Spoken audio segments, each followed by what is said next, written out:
Hello there, my name's Phil Williams and I would like to welcome you to Audio Angling, the podcast site of fishingfilmsandfacts.co.uk. This is part 2 of my interview with BBC Radio Lancashire's Martin James.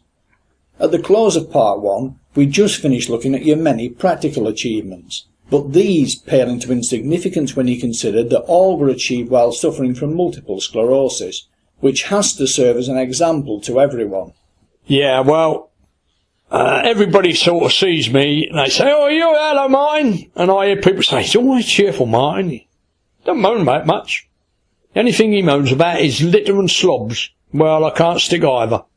But I must admit, when I was diagnosed with MS, I was running around the world fit as a butcher's dog. On a one-to-one basis, nobody ever frightened me. I was quite prepared to take anybody on. I could do most things. I could climb the biggest trees, I could climb mountains.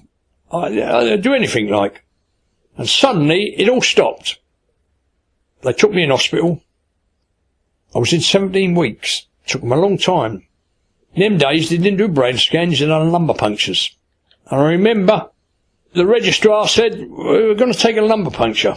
"Oh, no, we're just going to take a sample off you." So I said, "Yeah, righto, sir." And the next minute, I got half a dozen gorgeous nurses round me, and I thought, whoa, this is all right. And one nurse is holding one arm, and another nurse is holding another arm, another nurse is bent me backwards like, and then they're holding me legs. Evidently, I didn't know at the time, but you mustn't move.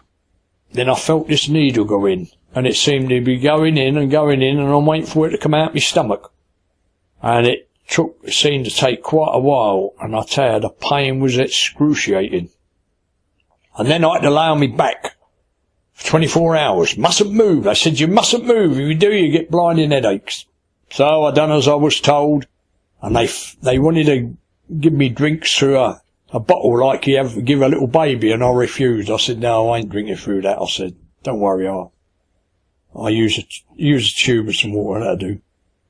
Then a few days later, the old ward matron come to me. She used to love it. She said, "You're having a lumbar puncture this afternoon at 2 o'clock. So I could have to think about it all morning. And I did another one. We got to the 5th one, and that morning, this bloke came along, and he got a huge big bit of hardboard. Took me mattress off the bed and put this hardboard on. I said, "What's that, the bottom of me coffin?" And he laughed. And he said, "No," he said, "'cause you've had so many lumbar punctures," he said, "you got to be on something solid." No, I said, "Well, I won't find much more solid than a bloody great chunk of chipboard, will I?" So I had another lumbar puncture. That was my last one, thankfully. But it turned out that the first lumbar puncture, they knew I'd got MS, but they couldn't believe it because of my lifestyle and it. And I remember the consultant coming round Friday afternoon, about 2 o'clock, 3 o'clock, yeah. And he went to the first guy, a major in the army, and he got a brain tumour. So he said, well, and then evidently it turned out they'd arranged for a couple of surgeons come from Austria to see if they could do anything, but sadly he passed away a 3 weeks later. And then he come back to the next bloke, was next to me, was John. He was a captain of 2 para, and he was a bit of a lad, and he'd been in for an heart attack. I heard him saying to John, "Well," he said, "I'm very sorry, sir," he said, "your military career is over," he said, "you've got to take things easy, blah, blah, blah, blah, blah, and all the rest of it." He said, "But you can go home tomorrow." Then he come to me, and they pulled the curtains round, and I thought, oh dear, what have I got? And I'm thinking of the dreaded C, cancer. Put the curtains round, and there's the consultant, there's the registrar, there's 2 doctors, there's 4 or 5 nurses. The consultant, Mr. Watson, his name, he's looking at these boards like charts and that. And he's looking at me, "Are you all right?" "Yes, sir." And there's a long pause, and he'd say, "Sure you're all right?" Yeah. And in the end I said to him, "Right, come on," I said, "tell me what's wrong with me, 'cause you're all muttering among yourself." I said, "You're shifting your feet around. So there's some bad news, let me have it. You've got to tell me. I don't want you telling me family or anybody else. Tell me, because I'm the one that's got to deal with it." And he said, and he hummed and hard, probably for like 5 minutes, I suppose. Then he said, I'm very sorry, he said, you got multiple sclerosis. I leaned forward and grabbed his hand and shook it. I said, thanks very much, mate. Now I know what I've got to deal with. He said, well, do you know anything about it? Well, a little bit, yeah. He said, we'll fit you up with a wheelchair. I said, right, that's all right then. Right, first thing first. I says I've got to have a wheelchair. I'd like a little floats on the side of it and a little clamp on the back to put a little electric outboard on. And then I can take myself out across the lakes. And he laughed. I said, can I go home? And he said, no. And I said, let me go home. He said, well, no. He said, I need you here. He said, I'd like to start you on a course of tablets on Monday. I said, yeah, all right. I said, but let me go home for the weekend. So he said, all right. He said, you can go home for the weekend. So I phoned my mate up, Mike Harris up, and I said, can you come and pick me up? I said, I'm going home for the weekend. Yes, he said. I said, call round Collins Trout Farm, I said, and get me 8 or 9 of the biggest bloody trout he's got. And what do you want them for, mate? I said, I'll tell you when you get up, just get them. He came up, picked me up at the hospital, and away we went. And he took me back on Sunday night. Of course, I was told if he didn't, an ambulance would come and pick me up. So Monday morning, when I went back in, I handed out these trout. I said, well, that's for you, doing nurses. I said, put them in the fridge. I said, for Mr. Watson. So when he come round to see me Monday afternoon, he said, cool, he said, thank you very much for the trout, he says. That's very nice of you. I said, yeah. He said, would you like to go home tomorrow? I said, well, yeah. He said, but you said you want to keep me in longer and put me on a course of treatment. No, he said, I thought we'd have to put you on the antidepressants and watch you very carefully. I said, well, I ain't going to top myself, mate. I said, don't worry about that. So I went home, and I suppose for 18, 20 months, I was virtually bedridden. Like, I was laying in bed. I'd have a nurse come in and shave me and all that, and I hated that. So in the end, I decided to grow a beard. And that was the worst part of my life. I was unbearable to live with. I know I was. I hated everybody and everything. I just couldn't cope with that. And then one day, it was suggested I should go to a physical handicap centre a couple of days a week, a couple of mornings a week. And I had big chips on my shoulders. I had 10 chips on each shoulder. Why me? Why have I got this? So I went down to the physical handicap centre, and I goes in, and the bloke comes hopping along on a piece of leather. And he'd got no legs. And he comes to me, hello mate, you're new? I said, yeah. Good here, he said. Is it? Yeah. He said, we got a good dinner, he says. We get a dinner, dessert, and a cup of tea, and it's only 22 pence. Oh, I thought, big deal. But I've still got my chips on my shoulders. Oh, right. Then another bloke comes in, and he's hopping, and he's carrying a leg under his arm. And I says, what's this, a funny farm? No. I said, what's that guy? Oh, he lost his leg. He's lost his leg. He said, and it chaffs him a lot, so when it starts getting sore, he just unstraps it and hops in. Oh, bloody hell. So then the woman comes round, she's blind. She comes round and sort of touches me hand and nods. And then, if there's an angel around, this girl is an angel. Now, what is her name? Dear. Good God, I can see her there now. Anyway, she's in a wheelchair. Her arms end at her elbows, and her legs end at her knees. Can't talk or anything, but she can smile. That's all she can do, and she's got a tube in her mouth operating this wheelchair. Christine! That's the name, Christine! And I looked at her and I thought, well, if you're an angel, they do exist. And she nodded to me and smiled. And I thought, what have I got wrong with me? And I immediately sat up in my wheelchair, thinking, I've got nothing wrong with me. Whatever I've got, I can deal with. That poor girl. Now, that is being disabled. And that would change my whole life, seeing that girl. And after that, I really got into this disabled centre for sports mainly. Turn up every Thursday night for sports night. Play table tennis. And then I remember one day they said, it's the Northern Games at Bolton. Anybody want to take part? And I'm listening. And somebody said, well, what sports are there? And then she goes through a list. So I put my hand up. I said, put me down with table tennis, shot, javelin and discus. Oh, right. Have you done them before? I said, well, I used to do javelin and discus before, yeah. When I was young and fit, like. So I put them down. And anyway, I went off to these games. And it was brilliant. Because I'd got 2 kids at home, 10 and 12. And I came home from there with 2 gold medals and a silver. And so I was able to give my daughter 1 gold and my son 1 gold. And I thought, and that was it, like, because my kids were having a lot of stick at schools, like, you know, well, your dad's a cripple and all this crap, like. And after that, it changed completely. And then I remember they said it's the National Disabled Angling Championships at Pinefield in Berkshire. We'd like you to fish for us. Oh, I can't do that, I says.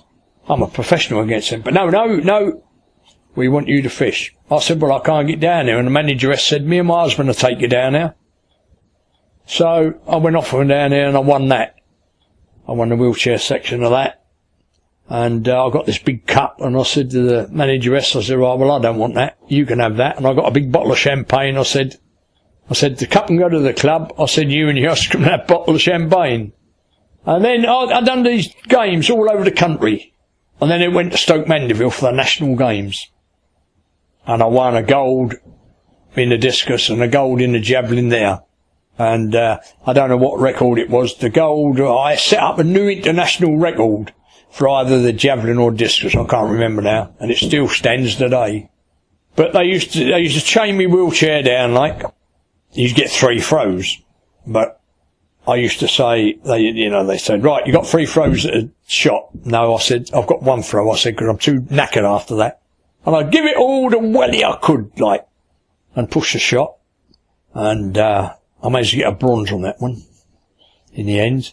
And then it come to the javelin and discus. And what I'd done on the discus, I'd got a highly polished piece of wood so I could swing round in my wheelchair like you would if you were standing up to throw the discus.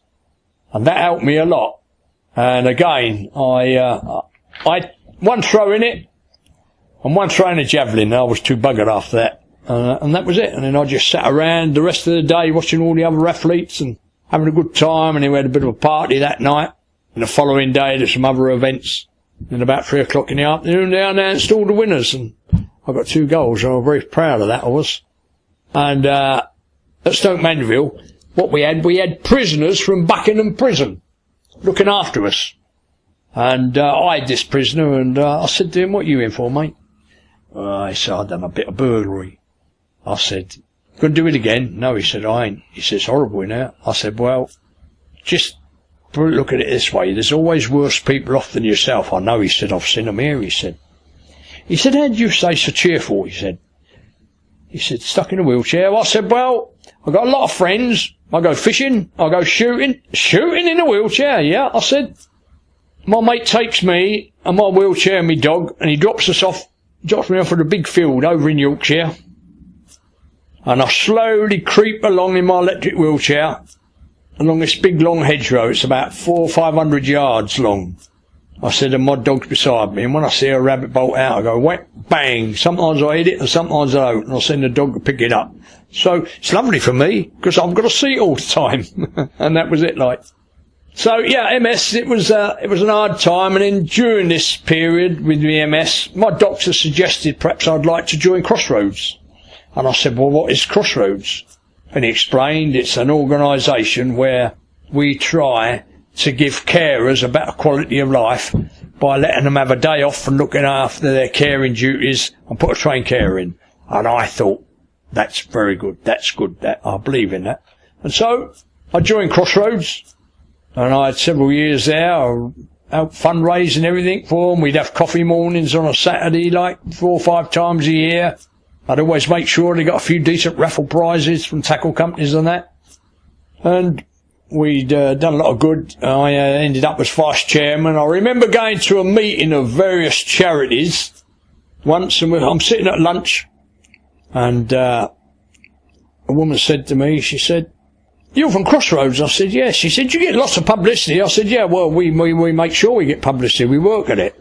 I said, "Who are you with?" She said, "Age Concern." I said, She said, why don't you come and join us? I said, no. She said, it was good pay. Pay? I said, we don't get paid. Don't you? I said, no. I said, we do it for nothing. We don't you get expenses? No, we don't want expenses. I said, we do this for nothing. We don't claim telephone calls, petrol allowances, anything. Everybody on our committee does it because they want to do it. Oh, she says, I'm on so many £1,000 a year on a company car. I said, oh, well, good on you. And I thought to myself, yeah, well, that ain't being charity. You're just somebody employed in a job.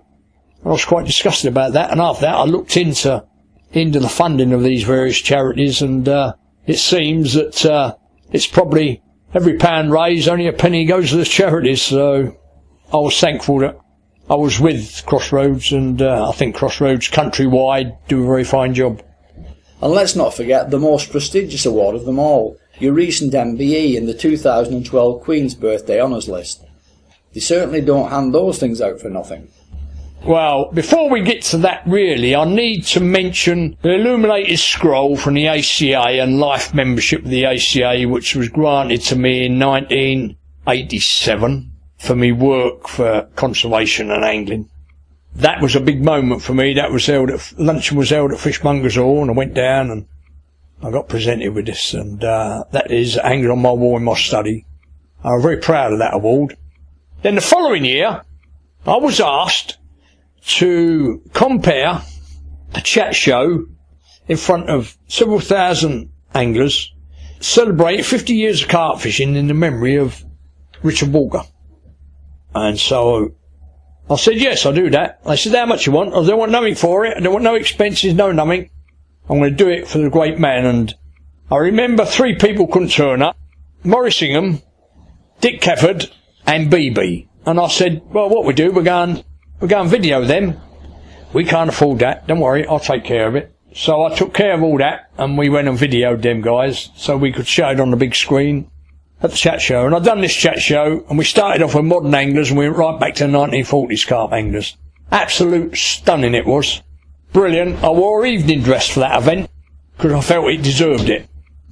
I'd bring all these anglers in groups on, and then I went back, and then finally I come back to the last group, the oldest group of carp anglers, the people that were the pioneers. I said, now we go back in time. We're going to go back to meet the pioneers of carp fishing, when we had big band music, when women wore stockings and suspenders and all this. And it raised a big laugh. And then I brought these old pioneers on. And then 1993... I received what I can only think is the highest accolade that I could ever be awarded, when I got awarded the Richard Walker Trophy. It's a bronze bust of Richard Walker weighing 30 odd pounds, and I got awarded that for services to angling and conservation. I was the only individual to ever receive it. The first one was presented to the ACA, and quite rightly so. And then after that, it should have been an annual award, see? But each year went by, and it wasn't being presented. And Tony Jones of Blackpool, sadly he's passed on now, he would phone me up after a NASA conference and say, they haven't awarded the Walks Trophy, but you was top, if they had done. But they didn't think they was suitable yet. And then in 1993, I was awarded it, and then they broke the mould. And the saying goes that they broke the mould because they didn't think anybody else would be deserving of it.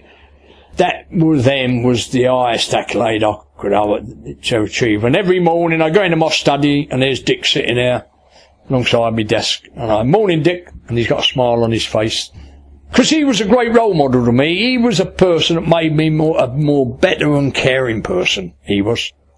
Yeah, I had a lot of role models, from his teachers to my parents and so forth. But he really was a role model as regards angling.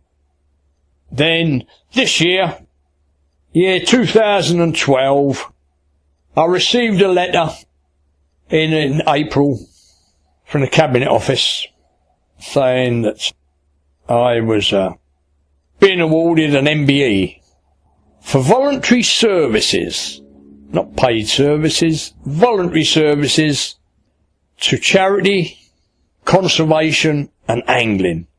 And I couldn't think of anything else, and I had to read this letter 5 or 6 times before it really kicked in, and I thought, whoa, in the Queen's Diamond Jubilee, the Diamond Jubilee of Walker's 44-pound carp, my 70th year of angling, I'm going to be awarded an MBE, and it was going to be announced on June the 16th, the first day of the fishing season, and I would be down on a Tench Lake float fishing.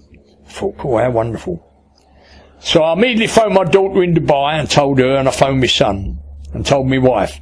But I couldn't tell anybody else. I wasn't allowed to tell anybody else. And then we was down at the lake on June the 15th. Gary Newman from Anglers Mail was there doing a magazine feature. Me and Phil Chun, and about 8 o'clock in the evening, I said to them, right, lads, we're sitting around having a mug of tea. I said, I've got some very important news to tell you. I said, I can tell you now. I ain't supposed to tell anybody till June the 16th, but I can tell you now, because you won't be able to do anything with it, like. So they said, what's that then?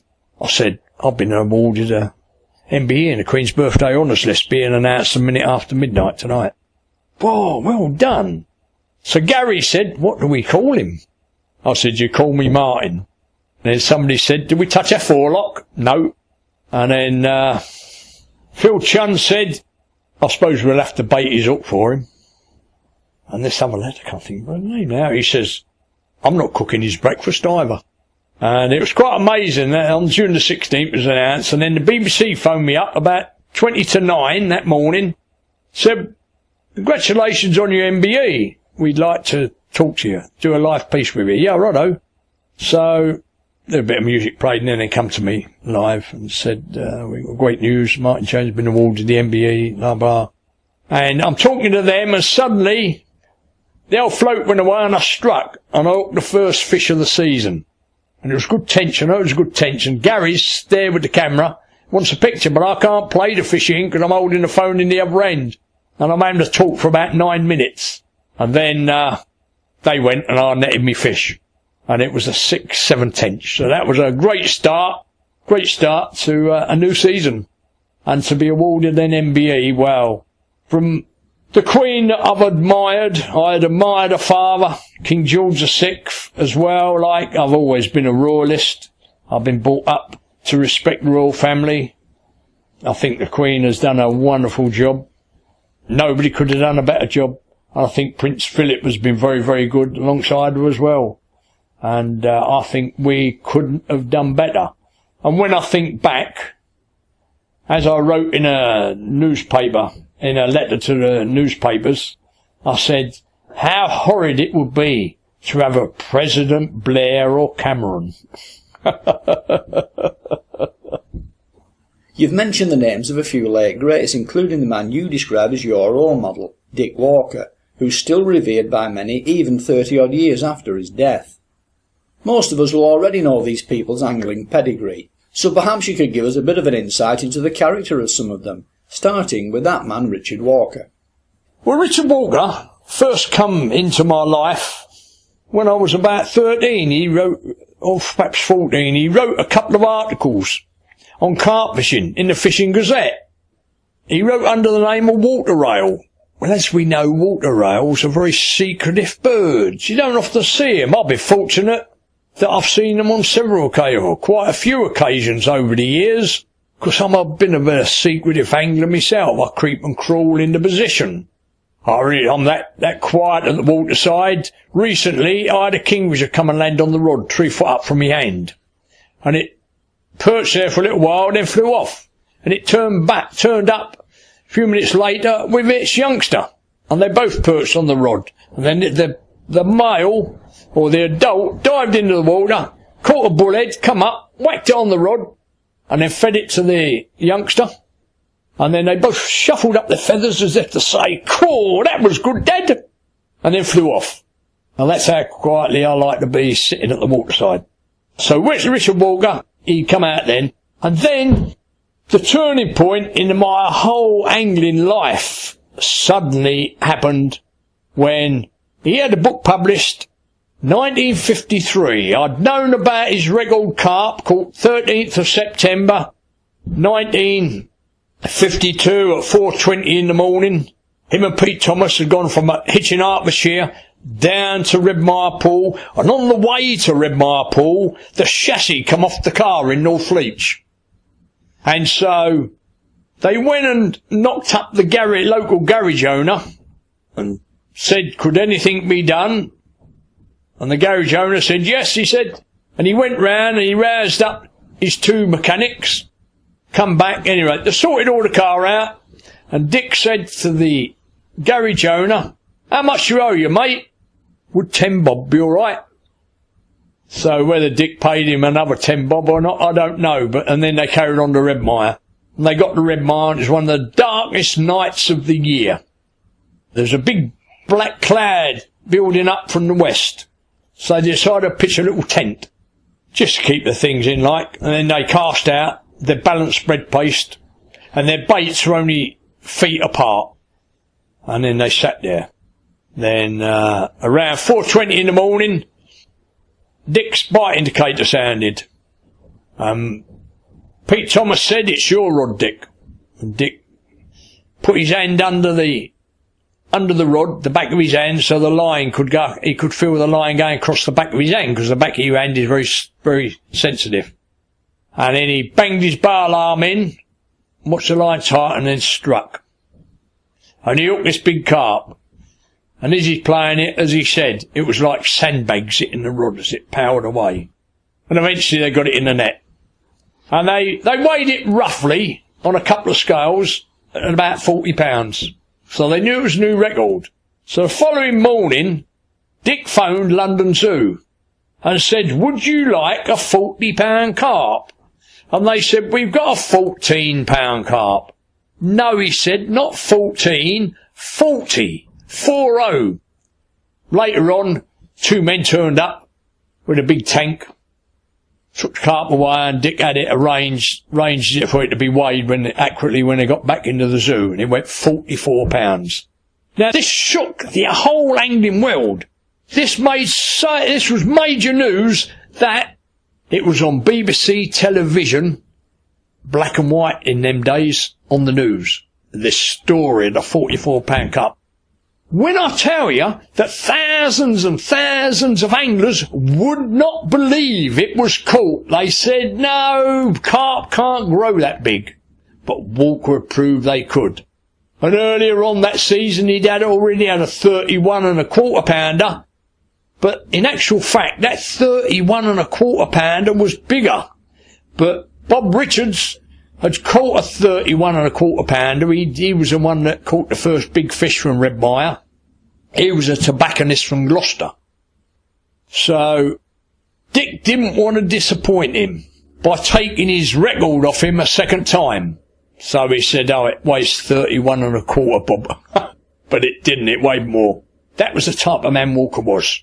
Walker was very, very generous. You daren't say to him, I like that. He'd give it to you. He'd give rods away, reels, and he built his rods and that.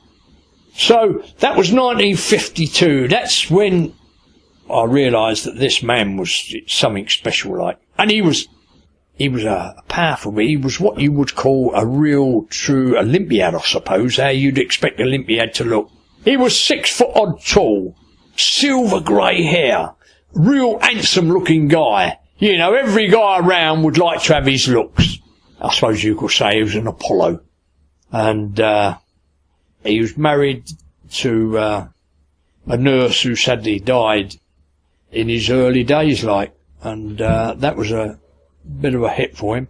But during the war, Walker went to Keyes College in Cambridge, studied engineering after leaving school. While he was at Keyes College, the war started. And they wanted Walker to work at the aircraft establishment. So he went down there and worked as a boffin.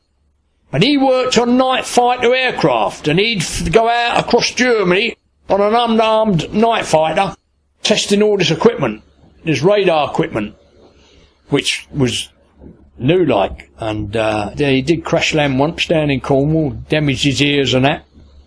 And so he worked down at the aircraft establishment. And then after the war, his mother had this business of making lawnmowers. We're not talking the little lawnmowers that you and I would push, but lawnmowers that Sydney Cricket Ground would use, and Lords and so forth. And he was the designer and and draftsman there, like.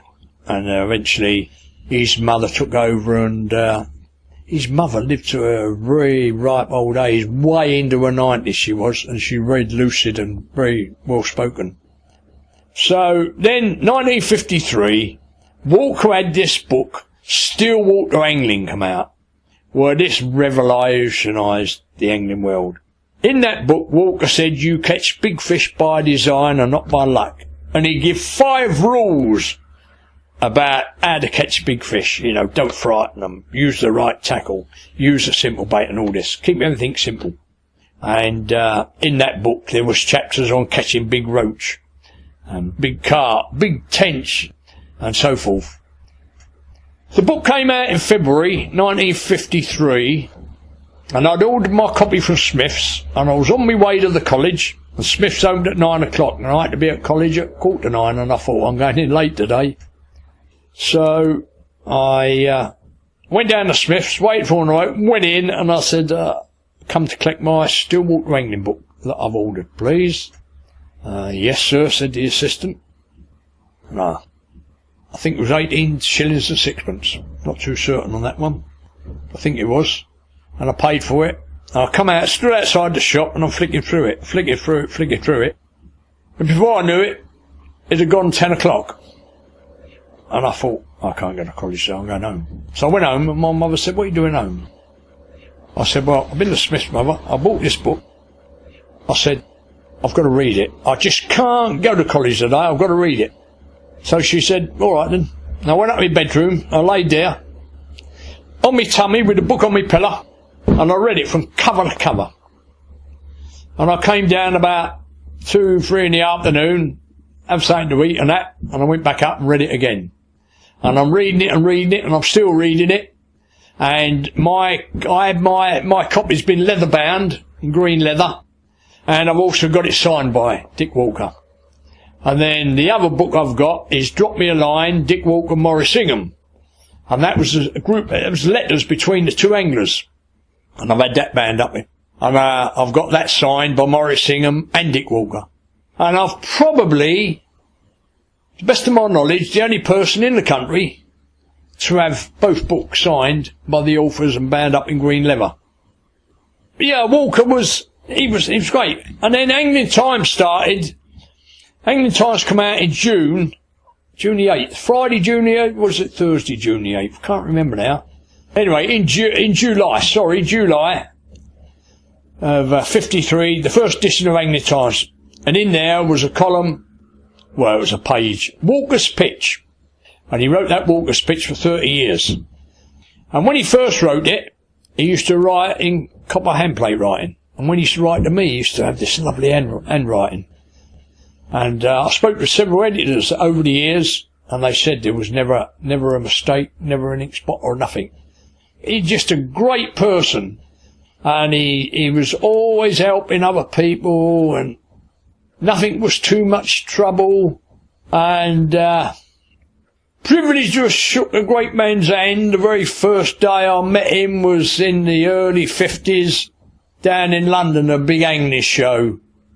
There's a big queue of 16, 17, 18-year-olds queuing up to see him. We're all wearing trilby hats.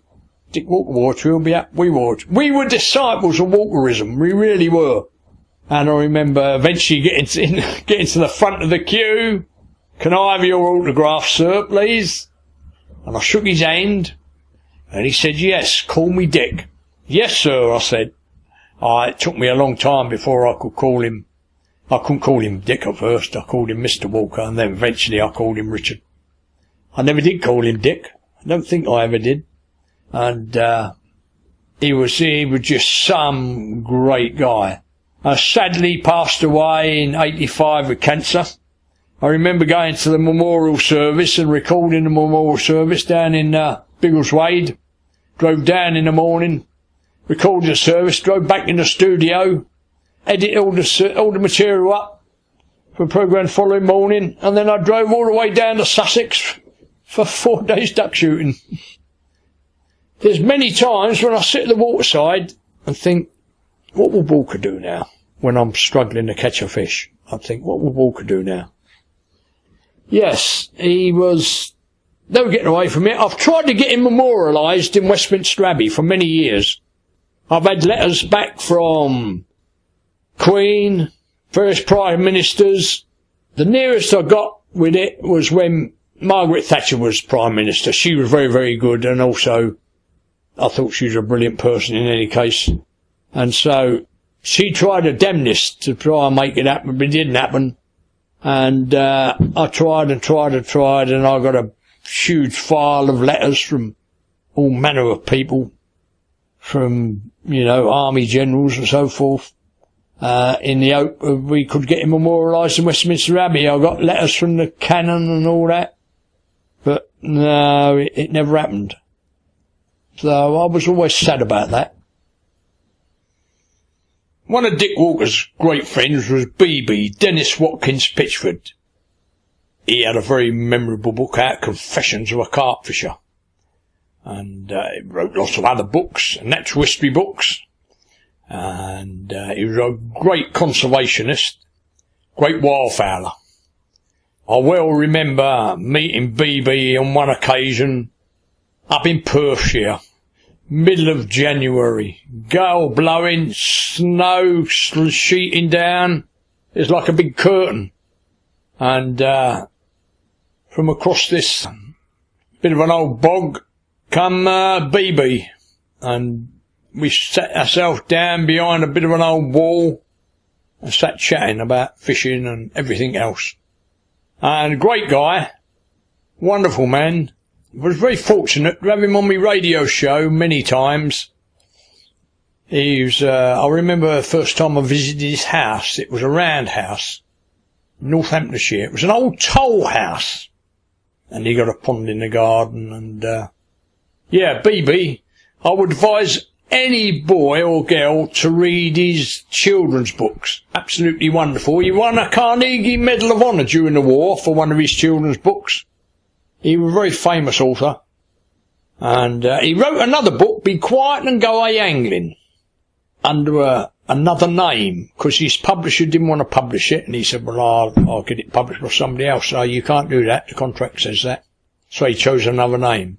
Michael Traherne was the name he chose.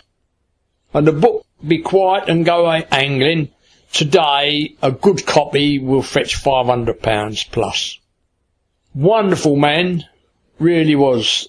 Tragically, his wife died early, and he lost a son, daughter Angela. She looked after him, she was very good, and he had a brother. He went to Rugby Art College, and he returned to Rugby Art College as the art master eventually. Very good painter, but great wildfowler and raconteur.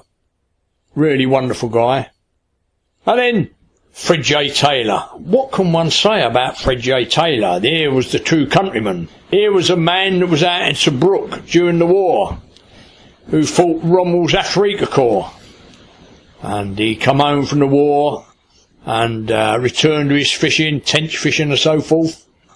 And when Dick Walker brought out his book, Still Water Angling, there was something in the book that Fred J. didn't agree with. And he said to his wife, I'm going to write to that, Mr. Walker, and explain that I don't agree with this certain point. And so he did. And he got a wonderful, charming letter back from Dick Walker.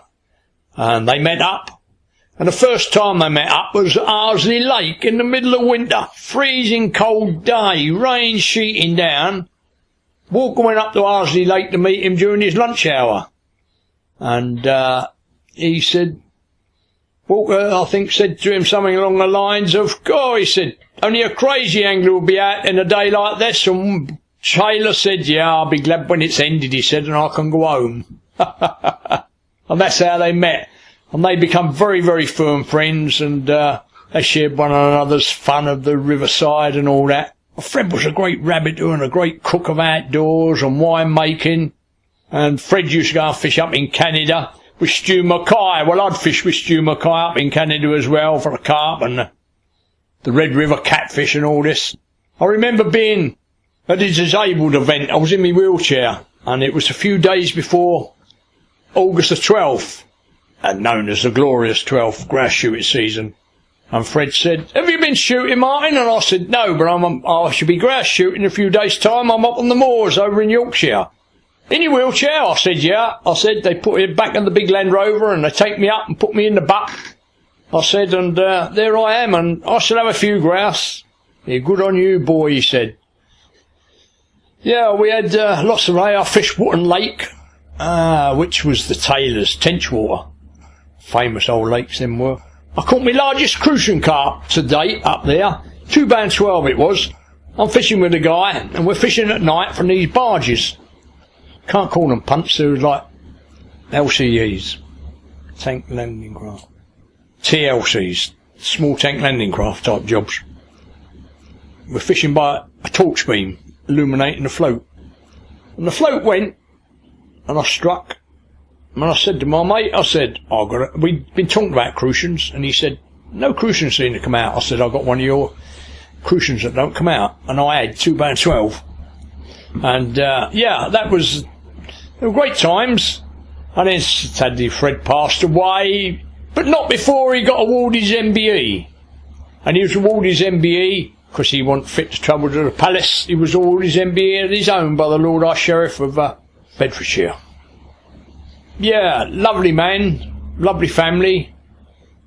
I went to his funeral and I recorded the service, then interviewed some of the famous anglers at the service, come back to Radio Lancashire and used it on the programme the following week. And it was well received by the listeners. Then there was Fred Bulla. Fred Bulla, of course, is still around, still young looking, is Fred. He used to have a shop called Chubbs, tackle and guns. But I suppose Fred Bulla's really known for his knowledge of Big Pike. He done some very good books on Big Pike and spent a lot of time in Ireland. Bulla and Faulkner worked on another book, Freshwater Fishing, which was, I suppose we could say, was a minor classic. It wasn't like a Sheeran's book or a Halford and Skew's, but it was a very good book, a big book. The ideal book to give a 10, 12-year-old boy for Christmas. Like when I was that age, I would be given books. Hawkins sailed the seven seas and things like that, and I used to love them. Well, this would be an ideal book for a boy that age, and I've got a first edition in my bookcase, which will go to my grandson. Faulkner, he was such a fit man. He was really fit. Spitfire pilot during the war, got shot down over Europe, done his time in Colditz. Of course, he was one of those that they couldn't keep under lock and key. But he was a sea trout man. His book, Sea Trout Fishing, is the Bible. If every angler who wants to catch a sea trout was to read that book, take it all in, take notice, and do what he said to do, then they would catch fish like Faulkner caught. Perhaps not so many nowadays because the sea trout are not round in the numbers. But I still use this secret weapon when I'm sea trouting down here. In actual fact, I had a 6-pound fish on it just a few weeks ago. Sadly, he's passed on, but he was a real great angler and he made some very good wildlife documentaries for TV. But I suppose really his name was synonymous with children's stories back in the 1950s on the wireless, when in them days most of us kids would sit around our wireless and listen to Children's Hour, and I used to listen to the stories. Very good. I could go on and on about anglers. Billy Lane, I remember, I'm very friendly with Billy, had a tackle shop in Coventry. I was fishing the River Cam back in the late 50s in a big match, probably 300 competitors, boiling hot day. Me and Billy had drawn next to one another. I'd had a few skim of bream and then my swim died, and I'm watching Billy, and every 4 or 5 casts I see him bring out a roach. So I went down to him and sat behind him and chatted to him as he's fishing. And after a while I said to him, "I ain't seen your float move, Billy, but," I said, "you strike and you've got a roach." "Well, it's simple as this, Martin. Down where my float stops, I hold it back. There's a little weed bed. You can see that little bit of ripple on the water." I said, "I can." He said, "Well, that's called by a little weed bed, and the fish are shoaled up there. So I run it down there and hold it there and I count to 5 and I tighten. He said, and every 4 or 5 casts, I've got another roach.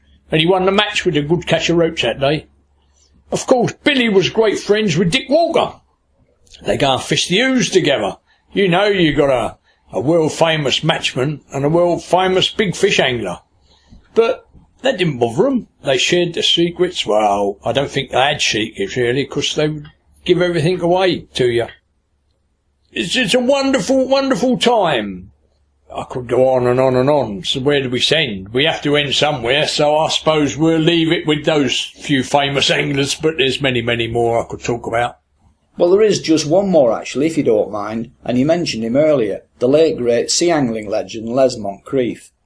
Les Moncrief, a giant of a man that quietly spoken voice for his size, a man that really did know about beach fishing. He designed a rod for Martin James Rod Company many, many years ago. It's when Martin James Rod Company originally was building bamboo rods in Redditch, and then, of course, fiberglass crept in, and so the bamboo couldn't be God, because up until 1947, you used to get bamboo from Tonkin Bay in China, and then Mao Zedong took over and they forbid all export of bamboo from Tonkin Bay, and we couldn't get good quality bamboo. A lot of rod companies still had a good supply, so they turned over to fiberglass rods, and we all remember them white horrid looking things that you'd see on piers back in the 50s, and then it turned to hollow fiberglass rods, and that's when Les Moncrief came to prominence, really, though I knew him long before then, when I fished with Frank Edmonds and Tom Hutchinson, and him down on Dungeness Beach with Brian Fuller and Dick Rogers. And Brian and Dick and myself, we were youngsters. These were the experts, and we learnt a lot from them. And they coached us. Spent hours with us at times, helping us with our casting, showing us how to cast properly. And I think it was Les with the layback style, I think it was. Trouble is, when you get 75, your old mind starts going, but I think it was known as the layback style. He could punch that lead out, way out into that dustbin at Dungeness, and he would catch the fish. But he was a good boat angler as well, and he fished in Ireland. But he really was a great angler, and he worked with Dick Walker on rod designs and that. And it's also interesting to note that Dick Walker designed the first carbon fibre rod. I was sad, really, to see the demise of glass rods, because glass rods we didn't take to their full value.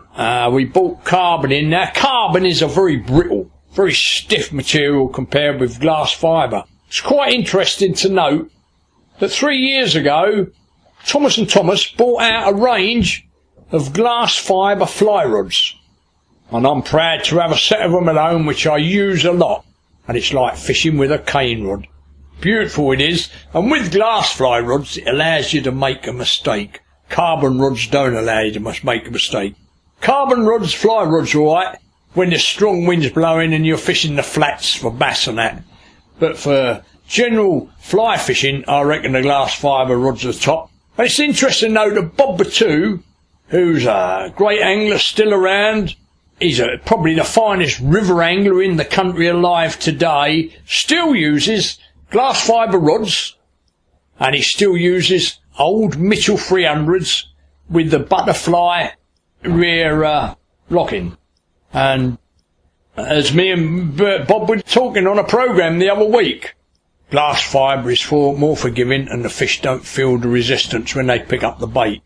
So Les, he wore I think they call them a tam o' shanter type of a hat. It was a woolen knitted thing, I always said to my mates, hello, Les has got his tea cosy on, because that's what it always reminded me of.